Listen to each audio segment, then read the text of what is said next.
ದರಿದ್ರ ಮಹಿಳೆಯರ ಲಕ್ಷಣಗಳು. ಮಹಿಳೆಯರು ಈ ರೀತಿಯ ಸ್ವಭಾವವನ್ನು ಹೊಂದಿದ್ರೆ ಮನೆಗೆ ಅದೃಷ್ಟ ಬರುವುದಿಲ್ಲ. ಮನೆಯಲ್ಲಿ ಅನಾರೋಗ್ಯ, ಜಗಳ, ನೆಮ್ಮದಿ ಇಲ್ಲದೆ ಇರುವುದು, ಇಂತಹ ವಾತಾವರಣ ಮನೆಯಲ್ಲಿ ನೆಲೆಯೂರಿರ್ತದೆ. ಅದರಲ್ಲಿ ಮೊದಲನೇದಾಗಿ ಸ್ವಾರ್ಥ ಮನೋಭಾವನೆಯನ್ನು ಹೊಂದಿರುವುದು. ಕೆಲವು ಮಹಿಳೆಯರು ಹೇಗೆಂದರೆ ಮನೆಯ ಸ್ವಚ್ಛತೆ, ಮಕ್ಕಳು, ಗಂಡ ಇದ್ಯಾವುದರ ಬಗ್ಗೆ ಕೂಡ ಗಮನ ಇರುವುದಿಲ್ಲ.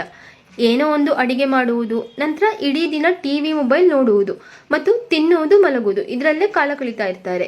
ಈಗ ನೀವು ಹೀಗೆ ಯಾರು ಕೂಡ ಇರುವುದಿಲ್ಲ ಅಂತೇಳಿ ಅಂದ್ಕೊಳ್ಬೋದು.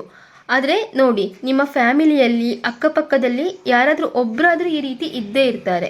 ಇನ್ನು ಕೆಲವು ಮಹಿಳೆಯರಿಗೆ ಅವರು ಆಡುವ ಮಾತಿನಲ್ಲಿ ಇತಿಮಿತಿ ಇರುವುದಿಲ್ಲ. ಚಿಕ್ಕವರು, ದೊಡ್ಡವರು ಎನ್ನುವ ಬೆಲೆ ಇಲ್ಲದೆ ಬಾಯಿಗೆ ಬಂದ ಹಾಗೆ ಮಾತನಾಡ್ತಾ ಇರ್ತಾರೆ. ಪ್ರತಿಯೊಬ್ಬರನ್ನು ಏಕವಚನದಲ್ಲಿ ಮಾತನಾಡಿಸ್ತಿರ್ತಾರೆ.